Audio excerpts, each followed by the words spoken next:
கட்டப்பட்ட உண்மை கதை. நீங்கள் கேட்டிராத தகவல்களை தான் நான் இன்றைக்கு சொல்ல போகிறேன். தொடர்ச்சியாக இந்த காணொலியை பாருங்கள்.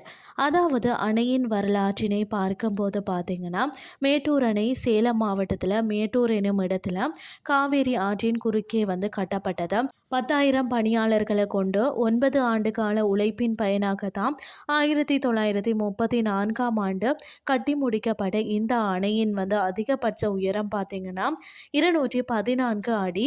இதன் நீர்த்தேக்க அளவு பார்த்தீங்கன்னா 120 அடி உயரமாக 171 அடி அகலம் கொண்ட 9347 கோடி கன அளவு நீர்த்தேக்க கொள்ளளவு கொண்ட இந்த நீர்த்தேக்கத்திற்கான நீர்வரத்து கர்நாடக மாநிலத்தின் கபினி அணை மற்றது கிருஷ்ணராஜசாகர அணைகளில் இருந்து பெறப்படுகிறதாம். 16 கண் அதாவது மதகுகள் கொண்ட இந்த அணையில் 2 சுரங்க மின் நிலையங்கள் உண்டு. இவற்றில் முதல் மின் நிலையம் பார்த்தீங்கன்னா பிரிட்டிஷ் ஆட்சி காலத்திலேயும், 2ஆம் மின் நிலையம் இந்திய குடியரசு ஆட்சியிலேயும் கட்டப்பட்டது. 1801 பிரிட்டிஷ் கிழக்கிந்திய சபை இந்த அணையை கட்ட முயற்சி எடுத்த போதும் மைசூர் சமஸ்தானத்தில் எதிர்ப்பால் தான் இந்த முயற்சி கைவிடப்பட்டதாம். எனினும் 2ஆம் முறையாக தான் 1835 சர் ஆர்தர் காட்டன் என்பவரால் முயற்சி மேற்கொள்ளப்பட்ட மைசூர் சமஸ்தானத்தின் தொடர் எதிர்ப்பால் இந்த முயற்சியும் 2ஆம் முறையாக கைவிடப்பட்டதாம். ஆனால் 1923 திருவாங்கூர் சமஸ்தானத்திற்கு உட்பட்டிருந்த திவான் பகதூர் அதாவது சர் சிபி ராமசாமி ஐயர் முயற்சியால் தான் 1924ஆம் ஆண்டில் இங்கிலாந்து சேர்ந்தவரும் அப்போது சென்னையில் வசித்து வந்தவருமான ஸ்டான்லி என்பவர் பார்த்தீங்கன்னா பொறியியலாளரை கொண்டு இந்த அணையை கட்டப்பட்டதாம்.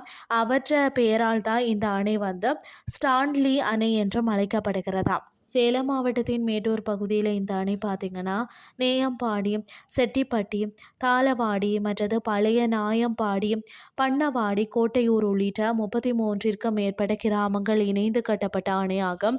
கிறிஸ்துக்கு பின் 10ஆம் நூற்றாண்டில் சோழர் மன்னர் ஆட்சியில் கட்டப்பட்ட நந்தி முகப்பும், அதற்கு பிறகு கருவறை அமைந்துள்ள ஜலகண்டீஸ்வரர் கோயிலும், ஆங்கிலேயர் ஆட்சி காலத்தில் கட்டப்பட்ட இரட்டை கோபுர கிறிஸ்தவ ஆலயமும் இன்றும் பார்த்தீங்கன்னா அடையாள சின்னங்களாய் அணையின் நடுவில் இருக்கிறது. அணையின் நீர்மட்டம் பார்த்தீங்கன்னா 80 அடிக்கு கீழ் குறைந்தால் நந்தி சிலையும், 70 அடிக்கு கீழே குறையும் போது கிறிஸ்தவ கோபுரமும் தெரியுமாம்.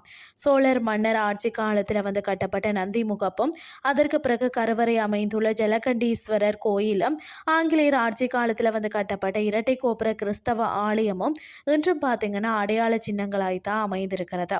1934ஆம் ஆண்டில் முதல் முறையாய் பார்த்தீங்கன்னா ஸ்டான்லி நீர்த்தேக்கம் நீரில் நிறைந்தது.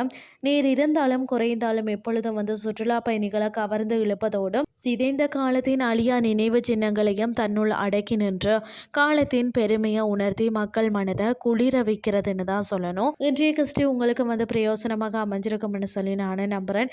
இதே மாதிரி மற்றும் ஒரு கிறிஸ்டின் வாயிலாக உங்களை சந்திக்கிறேன். நன்றி.